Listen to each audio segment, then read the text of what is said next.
All right, welcome back, everybody, to another episode of the Inside Track Equibase's weekly handicapping podcast, where we give you our analysis, picks, and wagers for a couple of the weekend's top races. I'm your host, Ben Kudla, and I'm joined today by Corey Patton, who's not only an avid handicapper, but who's also the CEO and co-founder of Pramana Labs, which creates all the stat lines for handicapping content at equibase.com. Not only are there stat lines available for every single race for someone who's handicapping, but your Pramana Shift tool also creates daily top plays for someone who may be looking to wager on a few races. So, Corey, for those that may not be familiar with stat lines, can you just give us a quick overview of the type of handicapping insights that your tool generates? Yeah, you got it, Ben. First of all, thanks for having me on again. This is a Yeah. fun thing to do every week and one of the highlights. Yeah, it's a great question. So being a former handicapper at a significant level and horse owner and deep in the industry, I always wanted to know what I was missing. And so when I started Pramana Labs years ago, it was the idea that we could turn raw data into digestible language, into sentences, into stories, into things that were being missed that were in the data. And so what Pramana Shift does is allows handicappers of all levels to be able to look at a race, whether they have studied it or not, and get these individual handicapping angles that may be not apparent in the data, or you'd have to have every past performance going back, 10 years to find. And so when you look at, a trainer across all of North America is 4 of his last 5 with entries in claiming races, that wouldn't be apparent in the past performance. But Pramana Shift can pull that up, surface it, give it to you for the race you're looking at, and then make sure that I'm not missing something. And so when we created that programmatically with Pramana Shift, it was always something I wanted to do, didn't have the power to do, and now my product does. And I think it's a really big deal for Equibase, for their followers, for their users, and for everybody in the industry that just wants to get a little leg up on some things that may not be inherent in those past performances on itself. No, I love it. It is such a cool tool. Hats off to you. I mean, I use it every day. I mean, I found some amazing stats in there. So, what a cool tool. But anyway, you can find all those stat lines on equibase.com. Top plays can be found on the homepage, and stat lines for every race can be found on our entries page on the right-hand side of the free tools. So, anyway, this is our 10th episode of the Inside Track. I do just want to thank everyone for watching and listening. This is one of my favorite things to do, to talk horses and handicapping.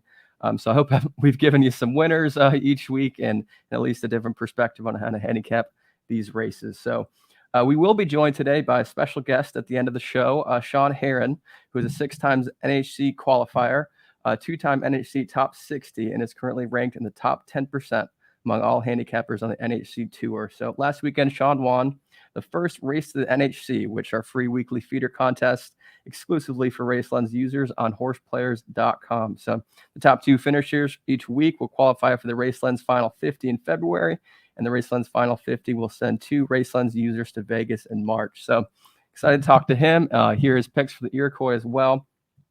So yeah, today's show will feature the Grade 1 Woodbine Mile, the Grade 1 Summer Stakes at Woodbine, and then the first race to the road to the Kentucky Derby, the Grade 3 Iroquois Stakes at Churchill. So let's just dive right into this Woodbine Mile. Obviously going a mile on the turf for 3-year-olds and up. Breeders' Cup winning your in race for the Breeders' Cup Mile at Del Mar in November. Field of 8. Charlie Appleby has won this race the past 2 years in a row, has a very good chance again this year. Last year's winner was Master of the Seas in his North American debut and went on to win the Breeders' Cup Mile at Santa Anita. So I think I know what you're going to say, Corey, but who you got here? And sometimes when you handicap these big races, and especially situationally like the Woodbine Mile, it's just hard to get around what's staring you in the face. And people try sometimes to find angles just because they don't want to go with what's there. It's the Appleby and Buick show. Okay, I'm going naval power. It is just hard to overlook what that horse does, how it's performed when Buick has had the reins in the past. When Buick is up, he's won 4 or 5 on that horse. Appleby again has won the last 2. Now make it 3 in a row. I think this year I was really all over Naval Power back in May at the Turf Classic at Churchill. I thought he ran an exceptional race, struck the front maybe a little too early in that, gets to cut back and 8th the mile this time, lost by a head to Program Trader at that time, who was razor sharp. I honestly think that in this race with a mile, that 1-turn mile will set up nicely. I think the horse gets the best trip. I think can be versatile, can sit where he wants to. Buick will just look and see.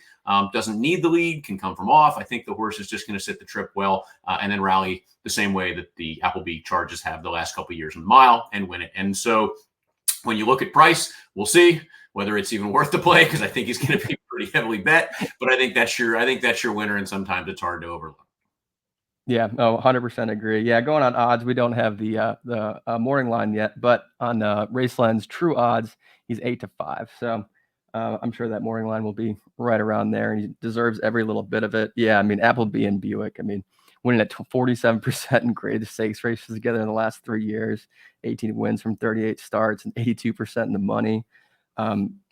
Appleby on his own is winning at 79% in graded stakes races at Woodbine in the last 3 years. I mean, you can't deny those numbers. So I totally agree. And in that last race, yeah, program trading was very sharp, but he also beat Webslinger, who just came out to win his next start out as well. Yeah, I'm 100% on you. Totally agree. Naval Power for the win. One horse I did kind of find interesting was Filo di Ariana. I really wonder what the morning line will be on that one. Kind of concerned, the last 4 graded stakes that he was in, off Lasix did not win. That's kind of my biggest point for him. But 5 for 5 on the Woodbine turf. So can't deny it. What do you think about that horse? It's the only other one I looked at seriously, other than, well, we'll get to Big Rock, but Filo di Ariana. I mean, again, the 5 for 5 is just something you can't overlook. I mean, look at the running line. Cogburn, Casa Creek. I faced some animals, right? So I would say that the competition is there for the horse to do well. I mean, it's an 8-year-old, so at some point it's got to start tailing off a bit. But in this spot, could sit a nice trip, could rally well. But I mean, I just don't think that he's going to have the same oomph that Naval Power might in the stretch in this one. Yeah, I agree. I mean, well, Cassie's also pretty top tier at Woodbine. Canadian Hall of Fame, and I do love that jockey. They're winning at 33% in graded stakes races together in the past 3 years. So something to consider. What do you think? What did you think of Big Rock in here? That was the other one that I looked at from a class perspective without a ton to go on, that I just thought might be kind of the upsetter. Definitely. There was a stat about Umberto Rispoli, about him and on route races on the turf at Woodbine. It was a pretty high percentage, but I don't know. That horse, to me, he's coming off 3 pretty kind of tough starts. They're all in grade 1s, to be fair. Did win that Queen Elizabeth grade 1 back in October of last year, but I forget that one horse that we were looking at Kentucky Downs that won the Queen Elizabeth 2 years in a row, but then lost every other race. I forget that. Yeah, it was Kadeem. It was my horse I was all over last week. Yes, finishing second. two little horses called Cogburn. So yeah, all good. Yeah, exactly. One that kind of really interested me. I was trying to find better numbers for him, but this Play Me a Tune. Very lightly raced 4-year-old. Wild just to have his first race in May of his 4-year-old campaign.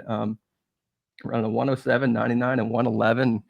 Here's your stat lines for you that I can find on equibase.com. That 111 Equibase speed figure is the best speed figure of any stakes non-winner at any age in the past 2 months. So yeah, I don't know. I mean, yet to be on turf, yet to be in a route. Very questionable horse, going off Lasix as well, but I don't know, ran pretty well in that grade 3 Bold Venture Stakes, losing by a neck. And he was gaining late rally. So we'll see. I dug into that one a bit on the Bold Venture Stake, and just an interesting Pramana shift angle. No horse has ever won the Woodbine Mile that ran in the Bold Venture Stake at any point in their career. Wow. Okay. So well, there you go. It's not an indicator of success in the Woodbine Mile. Okay. Well, yeah, there you have it. I mean, we both agree Naval Power and Filo di Ariana is maybe. So let's just move on to these summer stakes. Also going a mile on the turf at Woodbine. However, this is for 2-year-olds only. A Breeders' Cup winning you're in for the juvenile turf at Del Mar this November. A field of 17 with 3 also eligibles and 7 horses that are cross-entered in the Tama and 1 in the Iroquois at Churchill. So very tough handicapping race. Hard to see why Woodbine would allow that. But anyway, last year's winner was Carson's Run for Christophe Clement and Dylan Davis in the irons, who we saw last month win that grade 1 Saratoga Derby Invitational and then just miss in that grade 3 $3 million Nashville, but at Kentucky Downs. So typical handicapping race. It could just be Charlie Appleby all the way. What do you think? It's Charlie Appleby all the way. I mean, I just looked at this again, it's just the consistency of running in those level of races versus most of these coming out of maiden races. Look, Appleby, I mean, I'm going to go, it's an embarrassment of riches. Here we go. Appleby won this race, obviously, in 2021, 2022. In 2022, the 5 3/4 length win by Mysterious Knight in Buick is the Summer Stakes record for winner by most links in a victory. Charlie Appleby and William Buick are 4 for 6, 67%. All 6 times in the money at Woodbine all time. All 6 are a mile or longer on turf in those contests. Appleby is 4 of 5, 80% with 2-year-olds in turf stakes all time at Woodbine. 4 of 5. Okay. All 5 in the money. I mean, over the last year, it's just, I can keep going here, right? Over the last 365 days, Appleby is 6 of 8, 75% in the exacta at 8 furlongs on turf across all tracks in North America. Faced the best company, including grade 2 at Ascot. Has faced New Century to his outside and dusted him each time. I just think it comes down to that horse's face the best quality. You look at the connections, you look at the context here, you look at just the experience level. I mean, the only thing is got to get that extra furlong. Shouldn't be a problem. Looking at the breeding, it's ridiculous. It's Appleby and Buick, and it's just hard to get around sometimes. Yeah, no, I wholeheartedly agree. I mean, it's all in the numbers. And even, Andrew Balding bringing in that New Century English horse. We both have great respect for him, and even Appleby beat him last time. Yeah. So, Yeah. And Balding and Murphy, have only combined for 1 race lifetime at Woodbine. It was the winning effort in the grade 1 EP Taylor Stakes in 2017 with Blonde Me. But that's Murphy's only victory in 7 mounts at Woodbine as well. Great respect for both of those two. It may come down to those two, right? I think there's some others that may be interesting in this race as well. But those European shippers, I think, are going to be tough to get around. No, I totally agree. One other horse I was kind of looking at is that number 6, Cairo Caper, gelding undefeated on the turf at Woodbine, including that win his last start in the Sore-Free listed stakes, beating Dream On and kind of that grueling stretch run. He did best him and kind of edged out, so maybe a furlong and a half stretch out might be good for this gelding, but he was kind of shortening strides kind of towards the end already in that 6.5. So we'll see, but increasing equibase speed figures every single start. Nathan Squires, he wins at 20% since 1991 with horses with 3 increasing equibase speed figures. You can find that on stat lines as well. And for what it's worth, that Damn Summer Close, her progeny wins at 67% turf races, although that's a very small sample. So it's kind of hard to go off that. But I think for second, I think he might get up there. So, but I do agree with you. Al Quadra is the clear winner. And unfortunately, we're just not going to get the price that we want. The one I'm going to look at underneath it may get a little bit of price, but not a ton because it has Cassie and, husbands. But that Winterberry race, if you watch the last race, it was really kind of just a push button race. I loved it. When you watch his performance, it's just opened up at the top of the stretch without really ever being asked and just put on what was a clinic against, I don't know how quality those horses are he beat, but it was just a really fantastic, visually impressive race. And if you're looking for a horse that, may just actually run a big race on the front end, it may be Winterberry, and you may end up with, catching a price in second. And by price, I mean a price that's going to be larger than what Alcuja will get for sure. Yeah. So, and Husbands is winning at 38% the last 10 days. So getting everything done, and Cassie's a legend. So those two hook up pretty well together. And, we'll actually that 38% was all on Cassie horses as well. At Woodbine the past 10 days. Yeah. I mean, Winterberry, I don't know why you would go into the mile versus the Summer Stakes. I mean, the level of competition here versus the mile is pretty staggering, but he cross-centered him anyway, so we shall see. We'll see. Yeah, and when we get into the actual Iroquois later in the day, I mean that first resort horse. Why is that horse showing up here? I was so confused when you sent me a message about that. I was like, why? Yeah. I mean, we'll talk about him in the Iroquois. We'll talk about him in the Iroquois, but.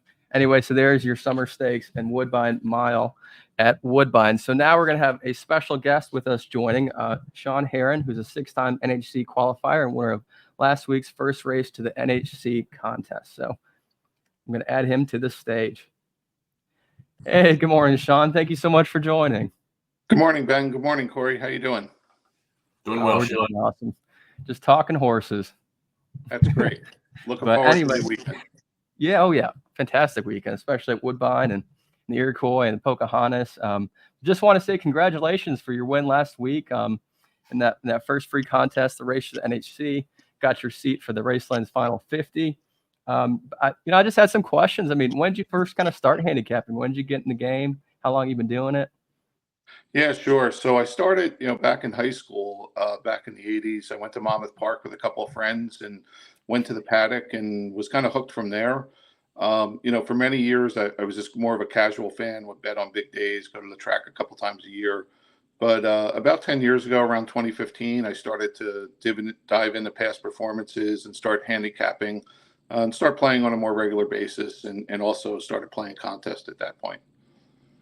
And so you've only been doing contests for 9 years, and you're already a 6-time NHC qualifier. That's incredible. Yeah. I've made it about every other year. So wow.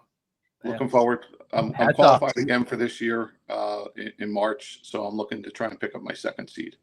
Yeah, absolutely. Well, I'll be out in Vegas for NHC, so I really hope I get to see you there. Great. Look forward to seeing you there. But how long so you've been doing this for kind of 9 years, really delving in. How long you been kind of using Racelands? When I started to look at past performances, I was using Equibase and I was using, speed figures and looking at the past performances and kind of pen and paper. The first time I made it to NHC was in 2017, and I, was introduced to the people at Racelands there. They had a booth there. Was kind of set in what I was doing, so stuck with what I was doing, and I actually cashed that first year going out there. But I went back in 2019, and actually I have to give a lot of credit to Ellis Starr. He kind of talked to me about it, and really it just changed. I thought it was just kind of a program to pick horses for you or something like that. And really, what I found out and what I would encourage everyone to take a look at it, it's a huge database of information. So just anything you want to know, and you can create it and customize it, and take some time to do that over time. But it really all of a sudden starts to become, to your personal tool of how you want to handicap and how you want to use it. Would you say that's kind of like your favorite part of Racelands is the customization?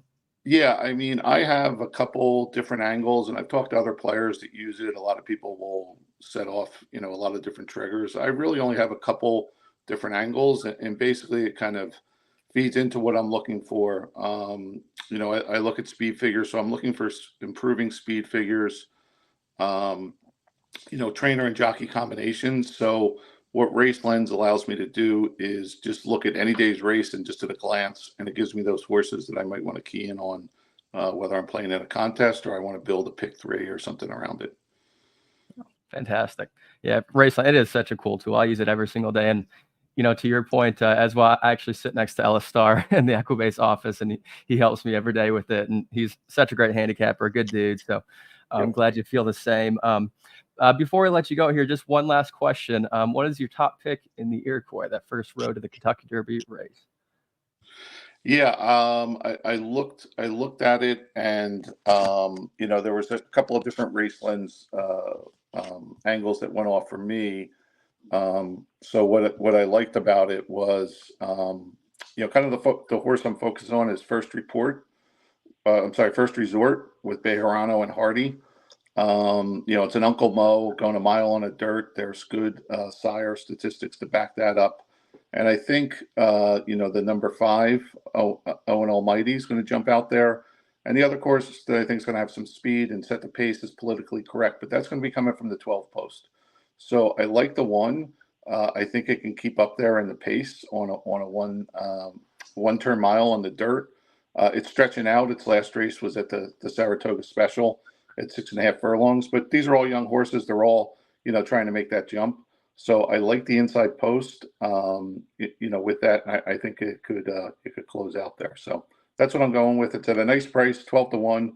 Uncle Mo's 21% on dirt miles, over the last year. So I think that's a good price to try and take a shot at. I love it. Well, Shawn, thank you so much. It's been a pleasure to have you on the show. Can't wait to see you out there in Vegas in March. Thanks so much for having me on. Looking forward to it. See ya. Oh, what a nice guy. That's cool.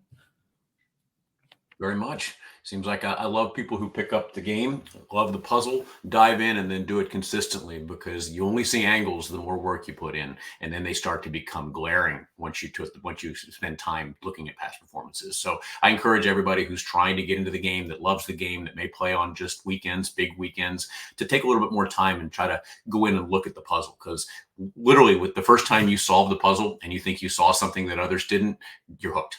And it's the game that constantly gets more challenging the more time you spend. But it's a labor of love, and I think it's an incredible game for people to dive into, like Shawn did.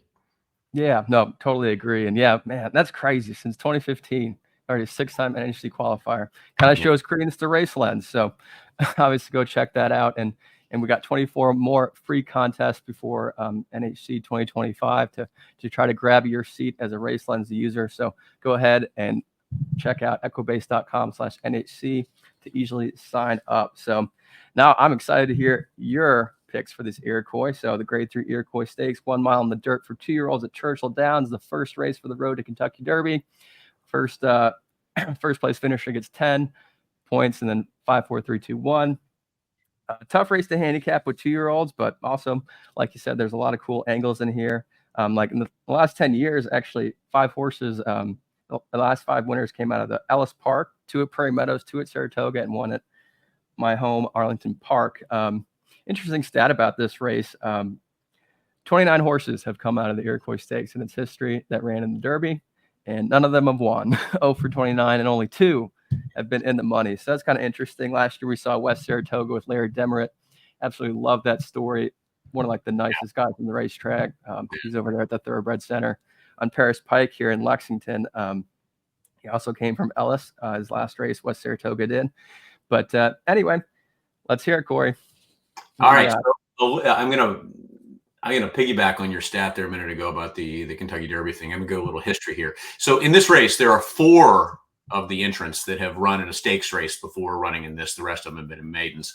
20 of the previous 32 winners ran in a stakes race before winning the Iroquois Stakes. So there is, a good amount of them have had stake experience before they come in here and try to run in this first leg of the qualifying series. Now, I'm going with a horse that hasn't.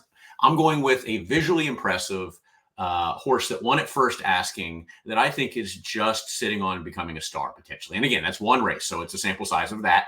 But if you watch the way that Jonathan's Way ran and won, we're going to watch this race. All right, this is at first asking. Now watch this horse come out of the gate. Going to be the 6th horse, and it's going to get pinched way back, right out of the gate. Okay, watch here, and pinch, red cap, all the way to the back. Now and that's a first-time starter. So you, at this point in time, Rosario does not panic. The horse doesn't panic. He starts picking up the pace here and says, okay, well, I'm way last. And if you look at the head on, it's terrible too. So now in a horse that usually gets shut off like that, they're first asking, they don't usually respond the way this horse is about to. Now watch him just picking off horses. Yep. He's then going to end up going wide the entire race, okay? So losing ground the entire race, has to go around all these horses that broke cleanly. And you're going to just see this horse continue to come over and over and over again. And the GPS numbers on this thing to correspond with it are pretty telling, because after he gathered himself, Rosario guided the horse to the highest average speed at every point of call the rest of the race, right? So look at the 6-pack there. Coming and watch. It's just really done almost without a ton of asking here. Shaking the reins, and that horse who was dead last is going to just explode. The son of Vacoma. And so had a ton more left here, I think. And that type of experience first out of the gate is going to pay huge dividends for Phil Bauer and Rosario coming into this race. And I think stretch out should not be a problem. I'll give you a couple more stats. And as visually as impressive as that was, these two are great together. So Bauer and Rosario are a perfect 2 for 2 together at Churchill Downs all time, with a $2 ROI of 457. In 2022 and 2023, they won the Fall City Stakes and the Locust Grove Stakes together, played hard. They're 2 of 5, 40% all time in dirt stakes together at a mile or longer. They're 3 of 5, 60% together in the races, in all races over the last 90 days. And of note, they either win or run out. So 0 times the money. So he's going to win or he's going to lose. When Rosario rides, I think this horse is super live because of it, right? And so I just love the way he ran. I think the connections are great. I think that the situation sets up for a horse that's on the improve. I think there's another angle here. The works have been really, really good and really swift for a Bauer trainee in here. So he posted that 47-8, 4 furlong final workout last week over the Churchill track. Here's the Permanis shift stats. Since the beginning of 2018, Bauer has worked a 2-year-old 47.8 or faster over the Churchill track 8 times. 8 times in the last 5 years. He's 5 of 8 with a place finish out of those. It's a tell when he does that, right? I mean, I even mentioned that Played Hard as the 2-time stakes winners for Bauer and Rosario at Churchill. That final workout for Played Hard before each of those races, you guessed it, 47.8 over the Churchill strip. Probably a coincidence, but really interesting nonetheless, right? And this is by Vekoma. This is his first crop of 2-year-olds. So we don't really know. I mean, Vekoma was undefeated at 2. He won his debut in like 108 and change. So just absolutely flying, and then stretched out to win a stakes race in his next race. The Dam female drama won her debut in 09, came right back to win her second start in the Wings of Jove Stakes. So there's win early pedigree on both sides of this horse. I think it's sitting on a huge race. We know that trouble won't be an issue. We know that the horse can come from off the pace. I think it's got a lot more pace and a lot more speed than what was shown clearly out of that first start. So I think it's going to sit a great trip. And, we don't know what the price will be, but I honestly will take this horse all day long, play it to win place. And then I think there's some other value underneath that we can hook up with it. He's actually 9-2 morning line. Morning lines came out from Churchill. So, okay. Yeah. To kind of add to your point about Vekoma, obviously as a first crop sire, we don't exactly know, but this year horses by Vekoma are winning at 32% in their second career start. So, and obviously Jonathan's wife falls under that category. Phil Bauer and Joel Rosario, those stats are nuts. You have another one in the past 3 years alone. They're winning at 56% together and actually 67% in the money. So they have had a couple 5 wins from 9 starts. So, but I'm going to go a little different route here. I'm going to go with Sandman, that classy colt by Tappet that was bought for $1.2 million as a 2-year-old back this year in March. I love that outing last time at Saratoga, and that made a special weight run in the 91 Equibase speed figure.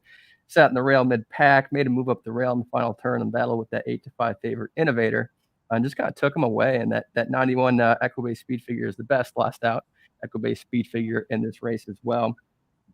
This mile distance is going to be perfect for him. It worked out for him last time, stretching out 1 more furlong. So just looks like a decent amount of speed. A lot of these horses, 5 of them have only had 1 race under the belt. So trainers could be trying a different strategy. So we don't really exactly know, but it kind of seemingly so has a lot of speed in here. And Cassie and Ortiz, kind of like Bauer and Rosario in the last 3 years in route races. They're at Churchill Downs. They win at 44%. 67% in the money. Not a huge sample size, but regardless, it's still there. Cassie on his own has been on fire at Churchill in May and June. Won 4 out of 5 of his last starts in route races at Churchill. There's a stat lines for you that you can find on equibase.com. That mare Distorted Music, but Assorted Humor. She actually has a lifetime progeny of 33 win percentage in dirt routes. I don't know. I love that last race. I think he's got a ton of potential. I trust Cassie at Churchill. I trust Jose Ortiz quite a bit. He's morning line 6-1. So I'm with you. I like him, maybe my 3rd selection here, and I'll come back to the 2nd selection. But I did look at that. It's hard to get over that $1.2 million price tag as well. That's a pretty quality horse, right? And Tappet. Come on. This is you love to see the gray roan come up the rail like that last race, right? Beautiful win coming up the rail. It really stands out. I think he'll take a big step forward. Cassie is just on fire at Churchill. I think Sandman will take a big step forward. I honestly just look at the potential for a horse to be kind of a lone lead, and I'll talk about that in a second. But Sandman should chase. Jonathan's Way should chase. I like them better than the actual morning line favorite of Owen Almighty. Give me your thoughts on Owen Almighty, and then I'll come back to what I think is the value play. Yeah, I like Owen Almighty, but I don't think he's 5-2 morning line. He'll probably bet down more than that. I would imagine. I could be wrong. Undefeated by, colt by Speightstown, breaking his maiden at Churchill. He's undefeated at Churchill back in June by 3.5 lengths, running 95 Equibase speed figure. Here's a stat line, which is tied for the 4th best Equibase speed figure for any 2-year-old first-time starter in the past 180 days. Then came right back to win at that 7 furlong Ellis Park Juvenile by 4 3/4 lengths over Politically Correct, who's in this race. It was a great start, breaking from post 7 on the outside. Got somewhat into a 3-way duel if you watch that race. It's going head-to-head with Politically Correct going to the lane, and kind of barely started to drift. And when he got straightened out, he just put him away and drew clear. Brian Lynch and our Ed Ortiz Jr. went at 60% in graded stakes together. 3 wins from 5 starts, not a huge sample size. But that being said, though, the reason why I don't think Owen Almighty is going to win, could be wrong, but Brian Lynch is 0 for 19 in the past year in stakes races at Churchill. I knew you were going to mention that one. But on the breeding side, that mare Temper's Rising. She actually finished 4th in the Kentucky Oaks in 2020.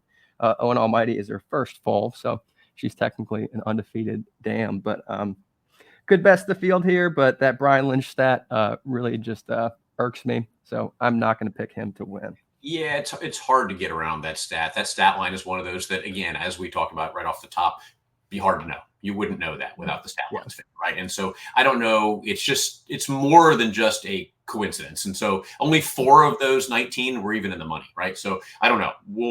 It just gives me a little bit of pause on a horse that on paper sets up to be a pretty quality horse. But I'm gonna try to beat the favorite in this one. And I'm going to try to beat the favorite, obviously, I say with Jonathan's Way. But I think, honestly, the pace play in here, and the interesting one, if you go back and watch it, is the one that Shawn mentioned, First Resort on the rail. I think that horse, if you look back at the fractions that horse ran at Saratoga in the Saratoga Special, 21.85. I mean, so it's a really nice horse that faced, Showcase, lost to Showcase, who could be any kind, that won that race. If you watch it, that Showcase horse looked spectacular. Mm-hmm. And then he's the only horse in here to have run in a graded stakes race. Okay. Yeah. That's huge. It is huge, right? And so he carved out those fractions last time, going 6.5 furlongs of 21-4, 44-9, 109, and stayed on to finish second. I mean, the winner was the only horse making up ground. He can have the lead in here if he wants. He'll not need to set those types of fractions, it seems like, to probably have that in here. No one else has shown that speed. He can ration it from the rail. Watch out. All right. I mean, Uncle Mo, as Shawn said, he gets 23% winners first time going a mile on dirt at Churchill. Okay. Yeah. 44% in the money.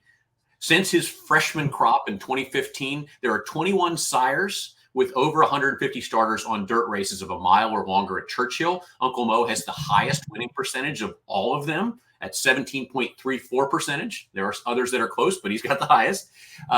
Owen Hardy, using Rafael Bejarano since the start of 2024, 4 of 8, 50% with 1 second and an ROI of 587. I mean, you look at those connections, it's really interesting, right? I mean, all time Hardy and Bejarano are 4 of 7, 4 of 6 together, 5 times in the money at Churchill Downs. I mean, interesting, right? He doesn't ride very often for him, but they're winners. This horse is live. All right. I do have to kind of caution. There are a couple things in here, though, that give me a little bit of pause. But I think that's your pace. They got the rail. Won't have to fight anybody to get inside. We'll save all the ground, and we'll probably have the lead turning for home, which gives him a shot in here. The only downside, Hardy's last winner at Churchill Downs at a mile or longer, dirt or turf, was May of 2014. Ooh.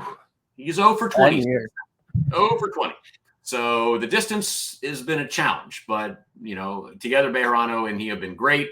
Maybe they can ration it. And the last Iroquois winner to come out of the Saratoga Special was in 2009 with the Sky is No Limit for Steve Asmussen. 0 for 12 cents.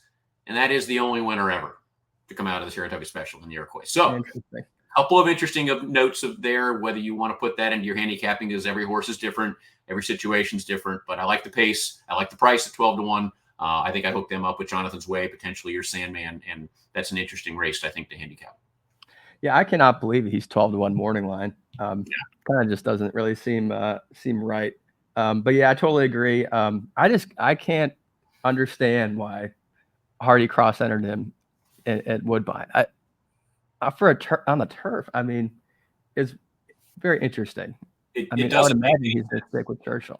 The numbers I talked about, Uncle Mo on the dirt at Churchill, and you want to go around the turf at Woodbine, it doesn't make any sense, right? But I honestly think he'll stay in this race. I'd be shocked. I would too.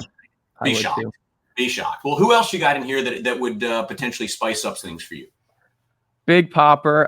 So last night I was on Colin Sheehan's Double Down podcast, talked about this to add to my daily double ticket. I'm so interested in this horse, and I've tried for days now to find a good statistic of why I like this horse so much. But Jack's Time, 20-1 there, that number 3, an Iowa bred in Iowa by the Albaugh family stables, obviously a very known owner in the thoroughbred industry. First off, the race was amazing. I mean, he just destroyed him. It was at Prairie Meadows in a 34,000 made special weight, and obviously not the fastest time in the world. But what really stands out to me is that they paid for an Iowa bred $325,000. I don't know why. You know, as a yearling. I mean, it's not even like you're at OBS doing 8-9 second clicks, going a furlong, but $325,000 for an Iowa bred. So they must think the world of this horse. I don't know. I mean, to win by over 10 lengths in your debut, it's hard to pass up as maybe just putting him in there. I mean, well, I mean, it just seems weird that, Von Hemmel would ship the horse here for this race without having some intention, right? I will give you one cautionary stat line. When, Von Hemmel, when he makes this move going from a dirt maiden special weight race to a stakes race in the next race, 0 for 6 all time. So over the past 2 years. So who knows? I mean, honestly, what you're saying makes a ton of sense. An Iowa bred that draws 325 at an auction at Keeneland September. Very interesting, right? You don't get a ton of those, especially, not this time out of an Into Mischief mare. Kind of interesting, right? So yeah. I see what you're saying, though, because if you watch the race, it's a fun race to watch, right? I mean, the horse looks great. Yeah. You don't know who it's beating, and we'll have to see whether he can step up here. But well, he did beat Big Swag, who got third that race, who won next time out. It was a maiden claiming race, but regardless, he did win. Piece that you got to take into account, right? But I looked at a couple of other ones in here, and I couldn't get around some of the stats that I looked at the Dale Romans horse, because Romans has won this race, a bunch of times in the past. 3 out of the last 8 years. Yeah, exactly. And he's run it multiple times. He has a nice colt. That Macero colt it's a nice horse. It's not this time, colt, gray colt. But an interesting stat line here. Over the past 2 years, he's 0 for 12 when previously starting a horse at Ellis Park, then running it next in Churchill Downs. Bringing in maybe not the top quality coming from Ellis to Churchill in his stable, in his barn. But other than that, if you drop that stat, that horse could really, really benefit from that first race. You saw True Violence came back after that. He was slow, broke slow, came back from 8 lengths out of it to win, kind of running away on a muddy track. So it's hard to tell exactly what's going on with that horse. If it wasn't for that stat line, I'd probably give him a lot more of a look. Yeah, I agree. I mean, Dale Romans, he's kind of a tough player to handicap based on numbers, because his stats are just never really that good, but all of a sudden he'll just win a graded stake, and Churchill, obviously is from Louisville and grew up, his dad being a trainer at Churchill. So he's Churchill guy all the way. What was your one stat that you texted me about John Hancock? Yeah. So, I mean, Strumman in here, John Hancock's got that Strumman horse, which, appears to on numbers fit. But John Hancock has just had a string of bad luck. On dirt races at a mile or longer at Churchill Downs. It's just hard to believe. He's 0 for 75 lifetime, has never won a dirt race at a mile or longer at Churchill Downs, going back to May 10th of 1982 with only 8 seconds and 8/3 and running out 59 times. It's just a string of bad luck that's just hard to overlook. Otherwise, what I'm probably going to do is just put him in the winner's circle on Saturday. Yeah. I mean, he's definitely due. He's due, you could say. I feel bad for him, though. That's a brutal stat. I do too. Brutal stat. But yeah, what do you think about that politically correct horse on the outside? I mean, I think that just post killed him. I mean, you get the shoot, so it's just a 1-turn mile, but I don't know. I mean, look, you get Drew, which I think will be a nice jock upgrade in my mind. But I'd also think that, he's Space Stakes company. It seems to be a bit of a kind of a need the lead type to me. I know he won in 2 back, but I think in this race, he's going to have to really find himself over quickly on the rail. I don't know where he's going to get hung out wide on this. We'll see. But, I just did not, I looked at it and I kind of just threw him out, considering I think that Owen Almighty handled him pretty well last time. Yep. And if you don't like Owen Almighty, it's really hard to give a ton of look to politically correct in my mind. especially for them. Especially considering, yeah, they're both undefeated at Churchill, which I think is actually very important for the Churchill track.